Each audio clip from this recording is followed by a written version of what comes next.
नमस्कार, आप देख रहे हैं 10 कदम। मैं हूं आपके साथ रवीश, मेरे साथ है लतिका और आज मैच खेला जाएगा Gujarat Titans and Punjab Kings के बीच में। एंड रिमेंबर, अगर आपको इनका पिछला मैच याद हो दोस्तों, क्या रोमांचक मैच था वो। मतलब 2 गेंदों में 2 छक्के लगे थे लतिका।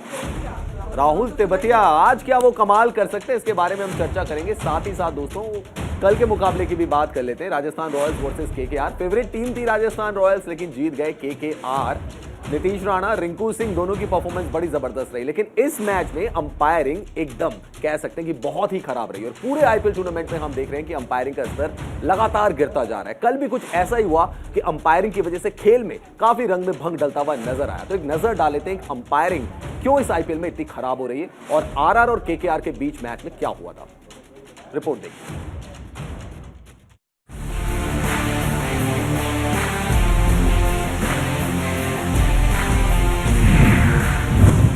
आईपीएल में अंपायरिंग फेल, बिगड़ रहा है टीमों का खेल।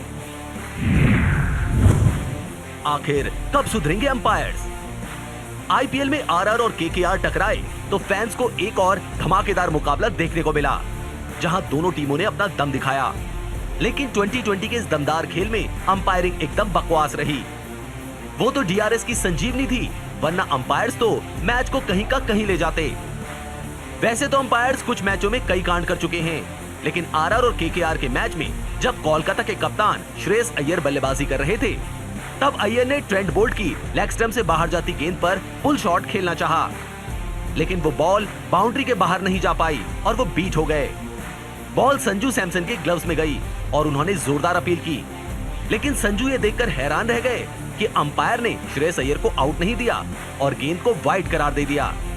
इसके बाद संजू ने आओ देखा ना ताओ और तुरंत डीआरएस ले लिया। रिप्ले में साफ नजर आया कि अंपायर से गलती हुई थी। बॉल अय्यर के ग्लव से लग कर गई थी और वो क्लियर आउट थे। अंपायर को अपना फैसला बदलना पड़ा। श्रेयस ने 32 गेंदों में 34 रन बनाए थे। संजू सैमसन के इस फैसले की तारीफ कमेंट्री कर रहे मोहम्मद कैफ और सुरेश रैना ने भी की। इसके बाद केकेआर की पारी के 19वें ओवर में भी वाइड बॉल को लेकर ड्रामा देखने को मिला। तब प्रसिद्ध कृष्णा गेंदबाजी कर रहे थे और ओवर की आखिरी गेंद पर बल्लेबाज रिंकू सिंह ऑफ स्टंप और लेग स्टंप पर शफल कर रहे थे। जवाब में कृष्णा ने भी रिंकू को फॉलो किया। अंपायर ने इसे वाइड बॉल करार दिया, जिससे सैमसन भड़क गए और उन्होंने अपनी नाराजगी दिखाई। और इसी गुस्से के चलते 19वें ओवर की चौथी गेंद पर संजू सैमसन ने भी गलत फैसला कर लिया। अंपायर के वाइड देने से परेशान होकर संजू ने रिव्यू लिया, जब गेंद रिंकू के बल्ले से बहुत दूर थी और डीआरएस लेने का कोई फायदा ही नहीं था। फैसला संजू के खिलाफ गया और संजू को इसका कोई फायदा नहीं हुआ। वहीं अगर बात मैच की करें तो मैच में राजस्थान ने केकेआर को जीत के लिए 153 रनों का टारगेट दिया था, जिसे कोलकाता ने आखिरी ओवर की पहली गेंद पर 3 विकेट खोकर हासिल कर लिया। केकेआर की जीत के हीरो नीतीश राणा और रिंकू सिंह रहे। दोनों खिलाड़ियों ने चौथे विकेट के लिए 38 गेंदों पर 66 रन जोड़कर टीम की जीत को पक्का किया। राणा ने 37 गेंदों पे नाबाद 48 रन बनाए। अपनी पारी में उन्होंने 3 चौके और 2 छक्के लगाए। वहीं रिंकू सिंह ने 23 गेंदों पर नाबाद 42 रन बनाए। रिंकू ने इस पारी में 6 चौके और 1 छक्का जड़ा। रिंकू सिंह को उनकी बल्लेबाजी के लिए प्लेयर ऑफ द मैच का अवार्ड भी मिला। वैसे अंपायरिंग को लेकर पहले भी सवाल उठ चुके हैं। तब भी ड्रामा राजस्थान के मैच में ही हुआ था। तब राजस्थान की ओर से खेल रहे ओबिड मैकवाई ने शानदार फॉर्म में चल रहे रोमेन पावेल को वेस्ट साइड पर बॉल फेंकी थी, जिस पर अंपायर ने कोई ध्यान नहीं दिया। लेकिन डगआउट में बैठी दिल्ली की टीम ने नो बॉल का इशारा किया। हालांकि अंपायर्स ने थर्ड अंपायर को कॉल नहीं किया और दिल्ली के कप्तान ऋषभ पंत ने टीम वापस बुलाने का इशारा ही कर दिया। बाद में समझाने बुझाने पर मामला शांत हुआ और अब एक बार फिर केकेआर और आरआर के मैच में अंपायरिंग ने रंग में भंग डालने का काम किया। और अगर ऐसा ही चलता रहा तो फिर आने वाले मैचों पर भी इसका बुरा असर पड़ सकता है। Sports desk, news India.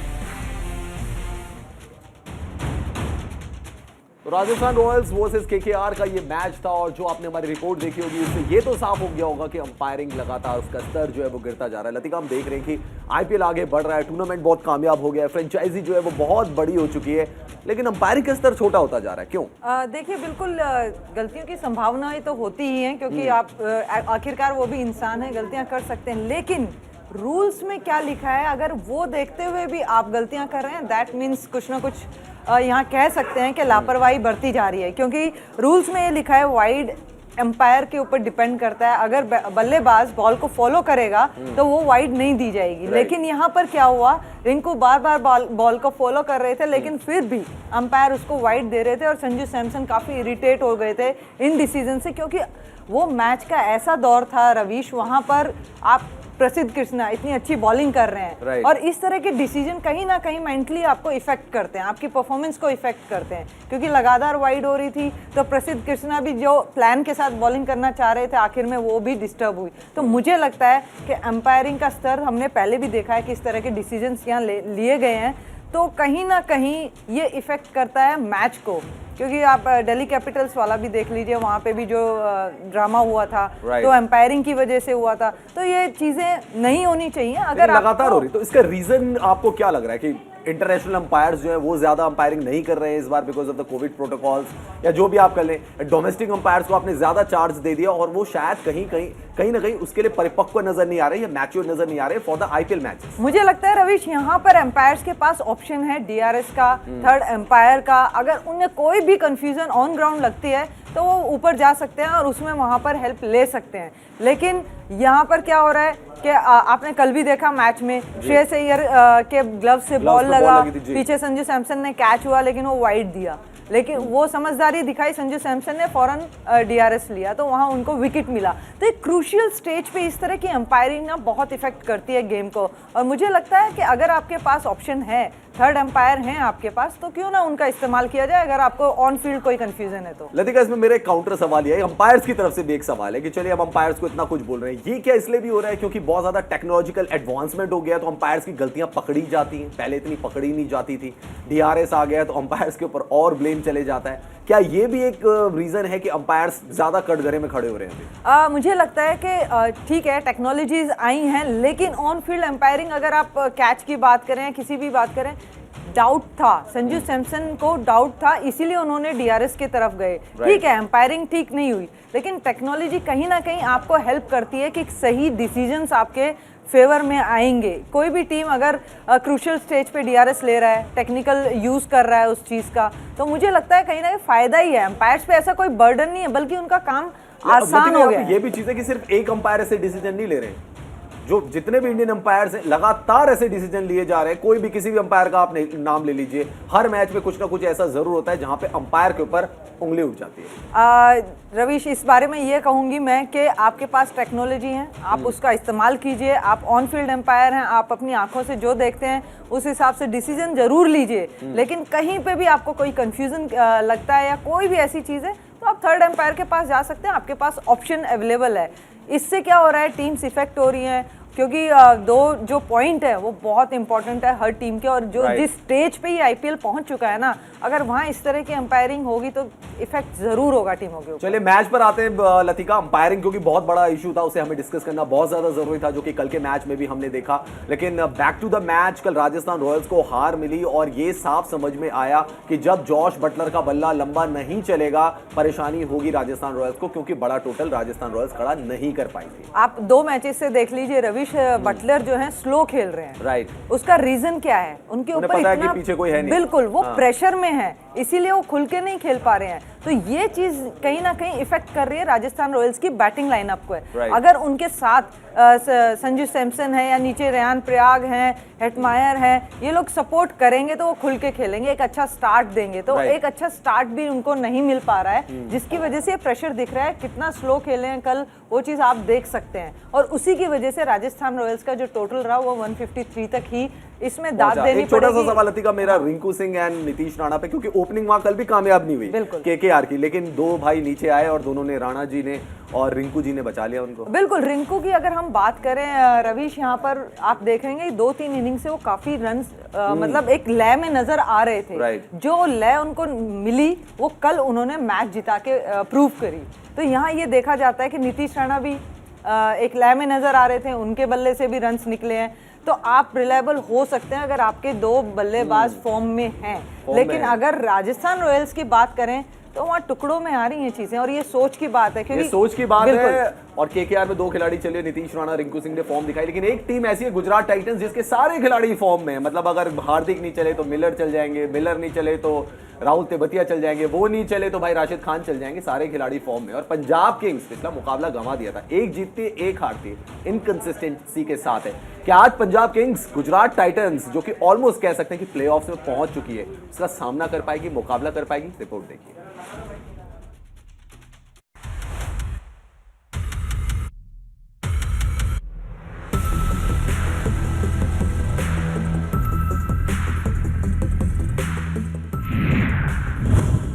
जीत का छक्का लगाने उतरेंगे टाइटंस। हार्दिक और मयंक की सेना ने कस ली है कमर। डगमगाती पंजाब किंग्स वर्सेस गुजरात के टाइटंस। वो टीम जिसने इस सीजन डेब्यू किया और आते ही धमाल मचा दिया। गुजरात के टाइटंस ने अब तक ऐसा खेल दिखाया है कि विरोधी हक्के बक्के हैं।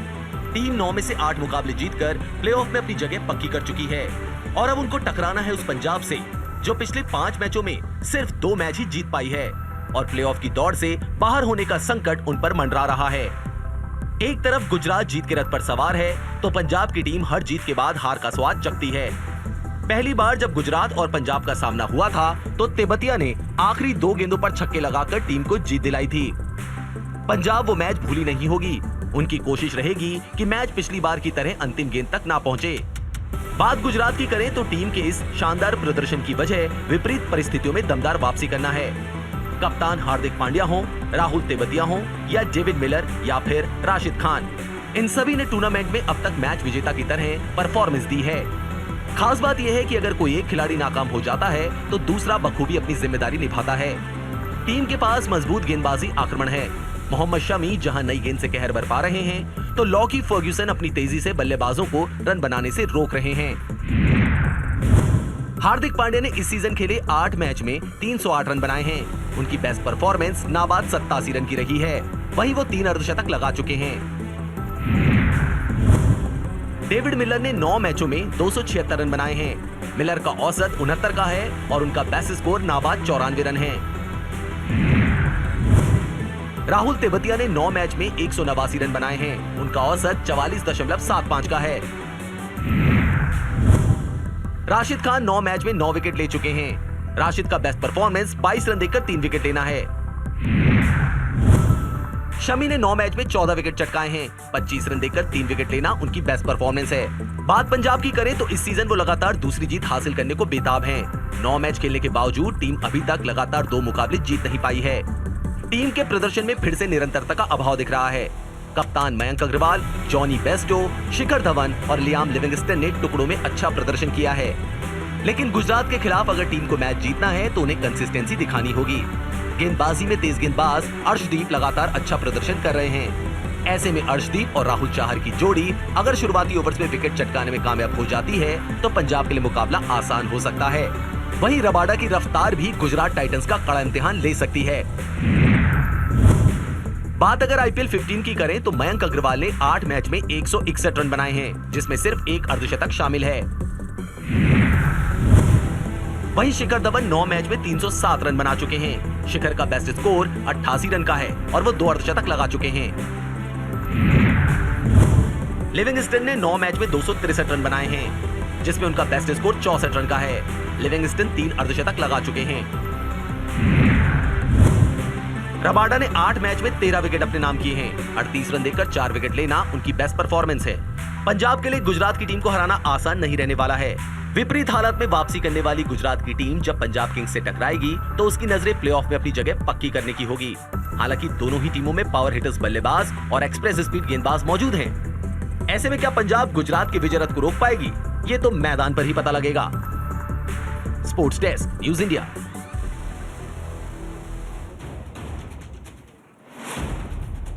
तो मुकाबला है आज Gujarat Titans versus Punjab Kings का और लास्ट जो मैच खेला गया था इन दोनों के बीच में वो मेरे हिसाब से इस आईपीएल का तो सबसे रोमांचक मैच था।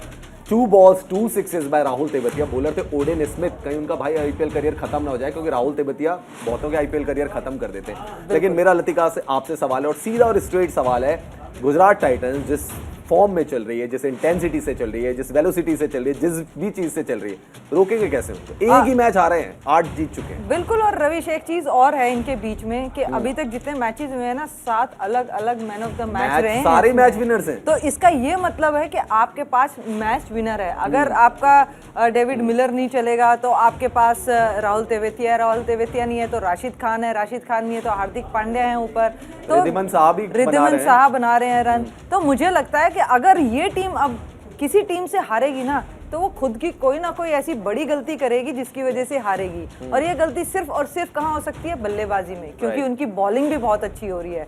यहाँ पर बॉलिंग यूनिट बहुत अच्छा जो काम है वो कर रही है, दूसरी टीम को रिस्ट्रिक्ट कर रही है, रन खा भी रहे हैं तो बल्लेबाज बना रहे हैं। तो मुझे लगता है कि पंजाब किंग्स के लिए कड़ा एक इम्तिहान रहेगा, क्योंकि पिछले जो मैच में इनको कह सकते हैं एक शॉक दिया था, वो शॉक दोबारा से आने वाला है रवीश।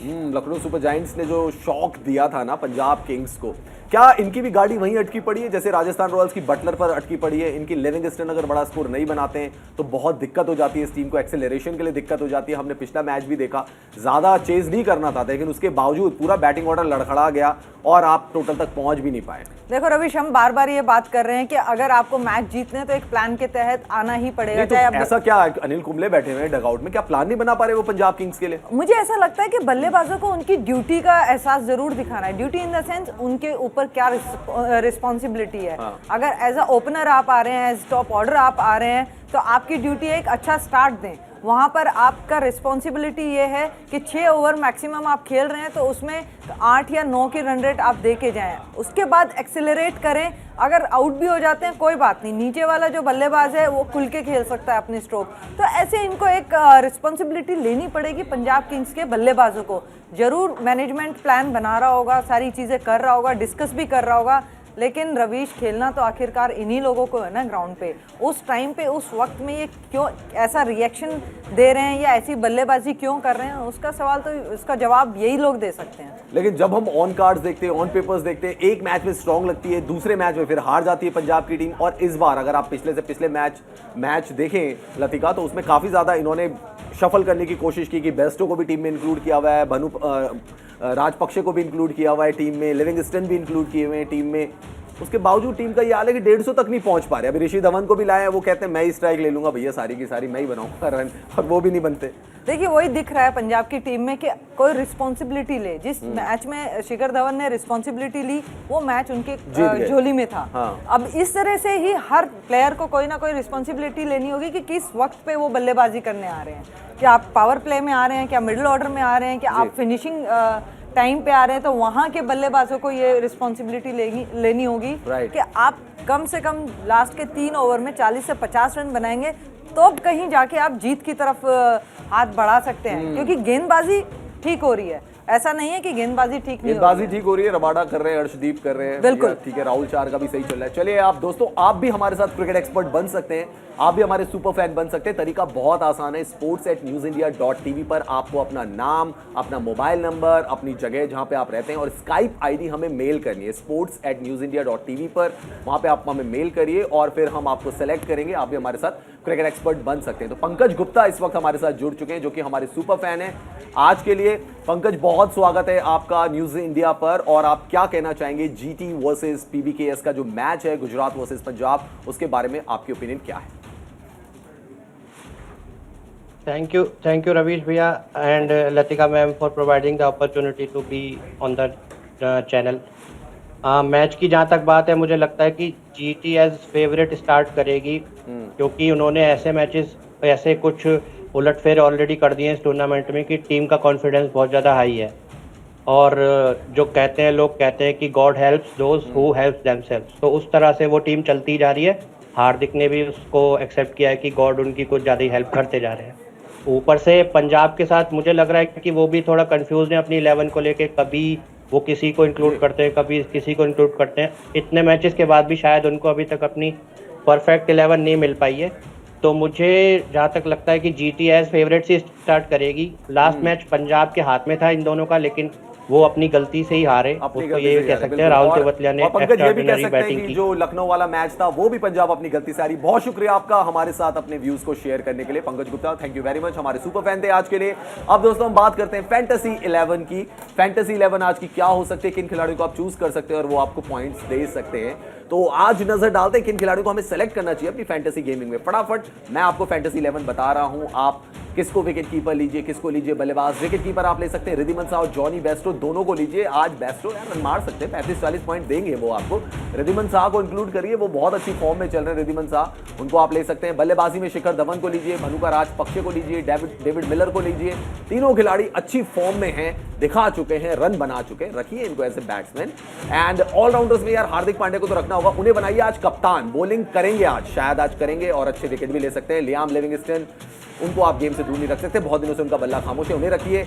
गेंदबाजी में मोहम्मद शमी, राशिद खान ईद मना के आएंगे आज और ईद का तोहफा भी दे सकते हैं। कगिसो रबाडा भाई गेम से आउट नहीं कर सकते उनको, एक्सप्रेस बॉलर है। ये हमारी आज की फैंटेसी 11। रिद्धिमान शाह को रखिए, जॉनी बेस्टो को रखिए। लतिका your pick of the players, आज आप 2 प्लेयर कौन से बताओगे? मुझे लगता है कि आज के मैच में अगर गुजरात टाइटंस की तरफ हम देखें तो थोड़ा सा भारी पड़ेगी वो, लेकिन पंजाब की तरफ मैं थोड़ा सा सपोर्ट रखूंगी वहाँ पर। लिविंगस्टोन मुझे लगता है वो करेंगे, बेस्टो मुझे लगता है कि वो अच्छे बल्लेबाजी करेंगे। अगर ये जोड़ी जम गई ना तो गुजरात टाइटंस थोड़ी सी टाइट हो सकती है। और आज करना भी पड़ेगा लतिका, क्योंकि अगर आपने नहीं किया तो आपकी भी हालत बहुत खराब होने वाली है इस लीग में। तो आज कह सकते हैं कि डू एंड डाई मैच है फॉर पंजाब अपने आप को सस्टेन करने के लिए लीग में। और इस आईपीएल का मजा देखिए रवीश, यहाँ पर इस मोड पे आ रहे हैं ना, जितनी भी टीमें टॉप में थी वो जितनी भी बॉटम में थी उनसे हार रहे हैं मैचेस। Right. तो यहाँ गुजरात टाइटंस को हल्के में नहीं लेना चाहिए, क्योंकि कल भी हमने एक इसी तरह का मैच देखा है और आज भी गुजरात टाइटंस अगर हल्के में लेगी तो पंजाब वहाँ पर वैसे ही हार के साथ आ रहा है, तो वो भी इतनी आसानी से हार नहीं मानने वाला है पंजाब। तो ये देखना होगा कि गुजरात टाइटंस किस तरह से ये गेम को चलाती है और पंजाब जो हार के बाद आई है कितना दमखम यहाँ पर दिखाई है गुजरात टाइटंस के अगेंस्ट। एक अगर मैं आपको टिप्स देने के लिए कहूं पंजाब किंग्स को कि अगर आप टॉस जीतते क्या करें। गुजरात टाइटंस तो पिछली बार आपने देखा चेस करते हुए आए, 2 छक्के लगाए, राहुल तेवतिया ने मैच खत्म कर दिया। जब पिछला मैच अगर मैं पंजाब किंग्स की बात करूं, वहां पंजाब किंग्स चेस कर रहे थे लेकिन उनकी हालत खराब हो गई। What should they do? मुझे लगता है कि रवीश यहाँ चेज करेगा ना पंजाब तो ज्यादा बेटर है। Okay. क्योंकि अब जो मैच वो खेल रहे हैं ना, उनको पता है कि उनकी खामियां क्या है क्या नहीं है। जरूर मैनेजमेंट ने ये चीज चेस करने के लिए आप बोल रहे हैं। बिल्कुल। चलिए हमारे पास कुछ खबरें हैं, फटाफट मैं वो खबरें अपने दर्शकों को बता देता हूं। तो सबसे पहली खबर है हिटमैन रोहित शर्मा की। हिटमैन रोहित शर्मा इस आईपीएल सीजन खास तरीके के जूते पहनने को लेकर चर्चा में है और शनिवार को अपने जन्मदिन पर राजस्थान और 21 अप्रैल को सीएसके के खिलाफ मैच में भी रोहित इन जूतों को लेकर चर्चा में रहे। दरअसल इस मैच में रोहित ने खास तौर पर डिजाइन किए गए जूते पहने हुए थे जिन पर प्लास्टिक वेस्ट को खत्म करने और समुद्री जीवन को बचाने का संदेश लिखा हुआ था। रोहित ने इस बार जो जूते पहने थे उसमें कछुए को समुद्र में तैरते हुए दिखाया गया था और इसमें एंड प्लास्टिक वेस्ट लिखा हुआ था। ये जूते आप रोहित शर्मा के देख सकते हैं। इसके अलावा और क्या खबर है वो भी मैं आपको बताता हूं।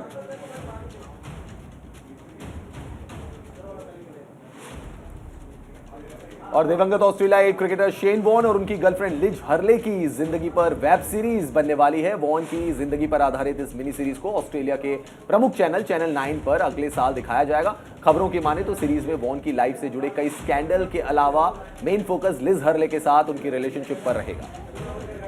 लेकिन अभी लिज हर्ले की भूमिका कौन निभाएगा इसके बारे में कहा नहीं जा सकता।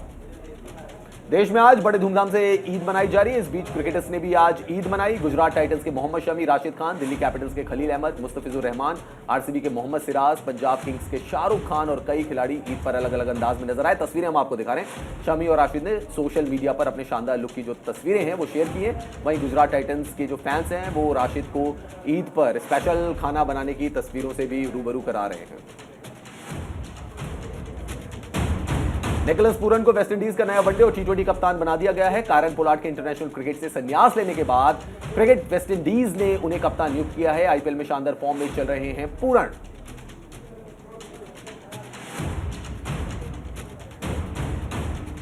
तो लतिका बस मुझे बता दीजिए आज आपके हिसाब से मैच कौन जीत रहा है, जीटी या पीवीकेस? जीटी हैवी रहेगी, लेकिन पंजाब संभल के खेला तो पंजाब भी जीटी को हरा आज सकती है। पड़ रहा थोड़ा सा पंजाब की तरफ भारी बता रही है लतिका। चलिए दोस्तों, थैंक यू सो मच।